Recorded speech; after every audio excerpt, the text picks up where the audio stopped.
அதே மாதிரி இந்த மாதிரி நிறைய புது ப்ராடக்ட்ஸ் வரப்போ நிறைய கம்பெனிஸ் புது ப்ராடக்ட் கொண்டு வருது. அந்த கம்பெனியோட ப்ராடக்ட்டில் எப்படி ஒர்க் பண்ணணும்னு கேட்டுக்கணும். நீங்கள் எத்தனை வருஷம் வேலை செய்யக்கூடிய ப்ளம்பராக இருந்தாலும் சரி, எக்ஸ்பீரியன்ஸாக இருந்தாலும் சரி.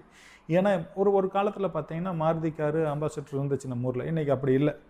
இன்றைக்கி புது கார் வருது. எப்படி புது கார் வருதோ, இப்போ நம்ம என்ன பண்ணுறோம், இப்போ ஒரு ஆட்டோமேட்டிக் கார் வந்துச்சுன்னா அந்த கம்பெனியை தேடி கொண்டு போய் கொடுக்குறோம். அது மாதிரி இப்போ இன்றைக்கி வந்து அப்டேட்டடு ஜெர்மனியில் ஒரு ப்ராடக்ட் லான்ச் ஆகுதுன்னு வைங்க, கிட்டத்தட்ட ஒரு வாரத்தில் நம்ம ஊரில் கிடைக்கும். அந்த மாதிரி ஆகி இப்போ இன்டர்நேஷ்னல் லெவலில் ஒரே மாதிரி தான் இருக்கும். இப்போ இது ஒரு ப்ராடக்ட் அவங்க மேனுஃபேக்சர் பண்ணி புதுசாக வராங்க. இப்போ இது வந்து இந்த பாக்ஸ் இருக்குது பார்த்தீங்களா, இது ஐ பாக்ஸ்ன்னு சொல்லுவாங்க.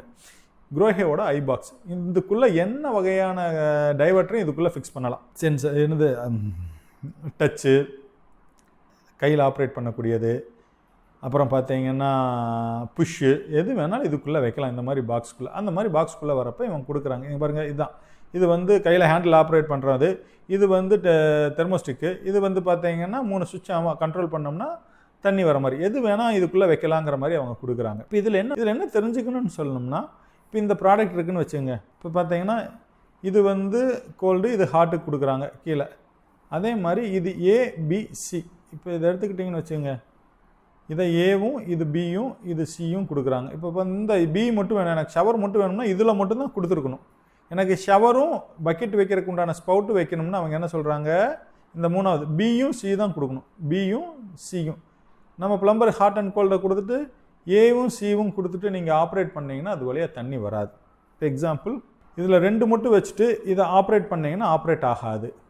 இந்த மாதிரி 3 இருக்குது, எல்லாமே 3மே வருது. Shower, ஸ்பவுட்டு, hand shower. இதுன்னா இந்த மாதிரி இருக்கிறப்ப உங்களுக்கு பி அண்ட் சியில் மட்டும்தான் கனெக்ட் பண்ணணும். மாற்றி கனெக்ட் பண்ணுனா அது ப்ராப்பராக ஃபங்க்ஷன் ஆகாது. அதனால் ஒரு டைமுக்கு 2 டைம் எந்த ஃபிட்டிங்ஸ் வாங்கினாலும் அதோட மேனுஃபேக்சரை கேட்டுட்டு பண்ணுறது புத்திசாலித்தனம். அடுத்தது வாட்டர் ப்ரூஃப் மஸ்ட். ஒரு வாட்டர் ப்ரூஃப் பண்ணுறீங்கன்னா ஒரு ஃப்ளோரில் என்ன காரணம்னா, வாட்டர் ப்ரூஃப் பண்ணுறப்ப நம்ம மதர் காங்கிரீட்டை வாட்டர் ப்ரூஃப் பண்ணி ஒரு ஸ்க்ரீடிங் போட்டு ஒரு ஸ்பவுட் பைப், இந்த இதுலேருந்து இதுதான் டக்ட்டு வெளியில் போகுது. இந்த மேலே இருக்குது பார்த்தீங்களா, இதான் டக்ட்டு. அதே மாதிரி கீழே டக்ட் இருக்குது. இந்த டக்ட் வழியாக இந்த பைப், ஒரு ஸ்பவுட் பைப் வெளியில் போகுது. இந்த மதர் காங்கிரீட்டு அதே மாதிரி வாலில் 1 ஃபீட்டுக்கு ப்ராப்பராக வாட்டர் ப்ரூஃப் பண்ணியிருக்கிறாங்க. மதர் காங்கிரீட் வாட்டர் ப்ரூஃப் பண்ணிவிட்டு ஒரு ஸ்க்ரீடிங், ஒரு ஸ்லோப்பு கொடுத்து கலவையினால் இந்த தண்ணி கொண்டு வந்து இங்கே ஏதாவது தண்ணி சிந்தினாலும் இந்த பைப் வழியாக வெளியில் போகணுங்கிற மாதிரி செட்டிங்கோடு இதை கொடுத்துருக்குறாங்க.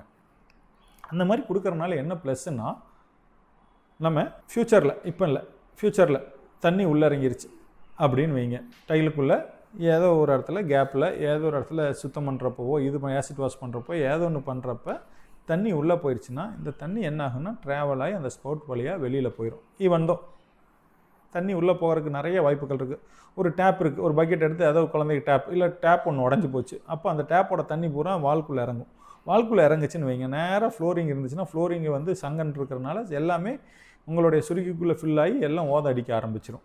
அது வாட்டர் ப்ரூஃப் பண்ணினாலும். சில இடத்துல பார்த்தீங்கன்னா பாத்ரூம் இருக்கும், சம்மந்தம் இல்லாத இடத்துல வால் பூரா ஈரமாக இருக்க காரணம் என்னென்னா ப்ராப்பரான வாட்டர் ப்ரூஃபிங் இல்லைன்னு அர்த்தம்.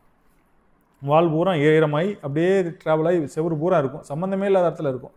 நீங்கள் ப்ராப்பரான வாட்டர் ப்ரூஃப் பண்ணி இந்த மாதிரி ஸ்பவுட் பைப் வச்சிட்டிங்கன்னா இதுக்குள்ளே தண்ணி தேங்குறதுக்கு வாய்ப்பே இல்லை. தண்ணி உள்ளே இறங்கினாலும் நேராக ட்ராவல் ஆகி வெளியில் போயிடும். அப்போ வெளியில் போகிறப்ப அந்த ஸ்பவுட் பைப் உள்ளே வெளியில் வந்து சொட்டாக உழுகுதுன்னு தெரிஞ்சாவே நீங்கள் மறுபடியும் ஒரு வாட்டர் ப்ரூஃப் பண்ணினீங்கன்னா உங்கள் பிரச்சனைகள் சால்வ் ஆகும். அதனால் முடிஞ்ச வரைக்கும் ப்ராப்பரான வாட்டர் ப்ரூஃப் வந்து மஸ்ட். அதே மாதிரி இப்போ வர்றதில் பார்த்தீங்கன்னா எல்லாத்துலேயும் அந்த ஃப்ளோர் ஃபினிஷிங்கில் இந்த ஃப்ளோர் ஃபிட்டிங்ஸ் வைக்கிறீங்க, அதாவது ட்ரெயின் சேனல்ஸ் மாதிரி. இந்த மாதிரி ட்ரெயின் சேனல்ஸ் வந்து 2 வகையாக கேட்பாங்க. ஒன்று என்ன மாதிரி வகைன்னா, ஒன்று வந்து வாழை ஒட்டி வர மாதிரி,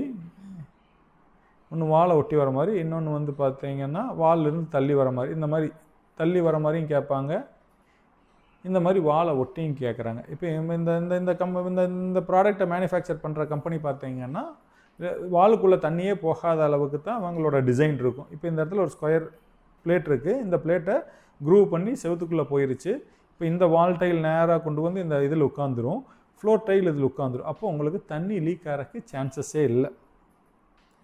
இதுலேயே இன்னொன்று இருக்குது, இன்றைக்கி வர இந்த ப்ராடக்டில் எல்லாம் மெமரின் ஷீட் கொடுத்துருவாங்க. இது முடிச்சப்பறம் இந்த இடத்துலேருந்து ஒரு வால் ஒரு ஷீட்டு, இந்த வால் ஒரு ஷீட்டு, இந்த வால் ஒரு ஷீட் ஒட்டி இந்த இடத்துல கனெக்ட் பண்ணிட்டோம்னா மெமரின் ஷீட்டை இத்தினோடு தண்ணியும் கூடி வெளியில் போகாமல் வெளியில் போகிறதுக்கு வாய்ப்பே இல்லை. அடுத்தது பார்த்திங்கன்னா இந்த இடத்துல வரப்போ இந்த இடத்துல அது முடிச்சப்பறம் இந்த கிரானைட் பீஸ் இங்கே வந்துருச்சு. அதுக்கப்புறம் அதுக்கு மேலே வரப்போ அதோட ஃபினிஷிங் பார்த்தீங்கன்னா ரொம்ப நல்லாயிருக்கும். இல்லாட்டி என்ன ஆகும்னா உங்களுக்கு மேலேயும் கீழேயும் தூக்கிட்டு அசிங்கமாக இருக்கும். இன்னொன்று என்னென்னா மொத்தமாக குளிக்கிறப்ப இந்த ஃப்ளோரில் வந்து இதை தாண்டி இந்த செவத்துக்குள்ளே இறங்குறதுக்கு வாய்ப்பு இருக்குது. அப்போ உங்களுடைய செவுறு ஓத அடிக்கிறதுக்கு சான்சஸ் இருக்குது. அதே மாதிரி இந்த மாதிரி வைக்கிறப்ப இந்த லெவல் வச்சு பக்காவாக இதை வச்சுக்கிட்டிங்கன்னா இந்த லெவலிருந்து இது வந்து ஒரு 2 mm இறங்கி இருந்துச்சுன்னா உங்களுக்கு இந்த வாட்டர் ஸ்டாக்னட்டுங்கிற பிரச்சனையே இருக்காது. எப்போவுமே லெவல் இல்லாமல் எந்த வேலையுமே செஞ்சிடக்கூடாது. சரி, அதான் லெவல் வச்சு ப்ராப்பராக தான் பண்ணணும். Water proof is must. எங்கெங்கெல்லாம் வாட்டர் ப்ரூஃப் பண்ண முடியுமோ அத்தனையும் பண்ணிக்கிறது நல்லது. அதே மாதிரி வாட்டர் பைப் டெஸ்டிங், பைப்பெல்லாம் முடிச்சிட்டிங்க, பைப்பை டெஸ்ட் பண்ணுறீங்க அப்படின்னம்னா நீங்கள் ப்ரெஷர் டெஸ்டிங் மிஷின் இருக்குது. இந்த மாதிரி ஒரு மிஷின் கிடைக்கும். இந்த மிஷினை வச்சு நீங்கள் ஹாட் அண்ட் கோல்டை ப்ரெஷர் டெஸ்ட் பண்ணி இப்போ நம்ம ரெகுலராக NBC என்ன சொல்லுதுன்னா உங்களுக்கு ரெகுலர் என்ன ப்ரெஷர் வருதோ அதுலேருந்து 1.5 மடங்கு. ரெகுலராக நம்ம இருக்கிற ப்ரெஷர் பம்ப் எவ்வளோ கொடுப்பாங்கன்னா 3 to 4 பார் கொடுப்பாங்க. 1.5 மடங்குன்னு வச்சுங்க, 6 பார் வச்சு செக் பண்ணால் போதும். 6 பார் ஒரு 12 மணி நேரம் இல்லை ஒரு 6 மணி நேரம், மினிமம் ஒரு 6 மணி நேரம் இருந்துச்சு எங்கேயும் லீக் இல்லைன்னா நீங்கள் அடுத்த வேலை செய்யலாம். எப்போவுமே பைப்பை வந்து டெஸ்ட் பண்ணாமல் புதுசாக பேக் பண்ணக்கூடாது. எல்லாம் டெஸ்ட் பண்ணி கம்ப்ளீட்டடுங்கிற அப்புறம் பேக் பண்ணணும். அதே மாதிரி வேஸ்ட் பைப்புக்கும் நிறைய இருக்குது.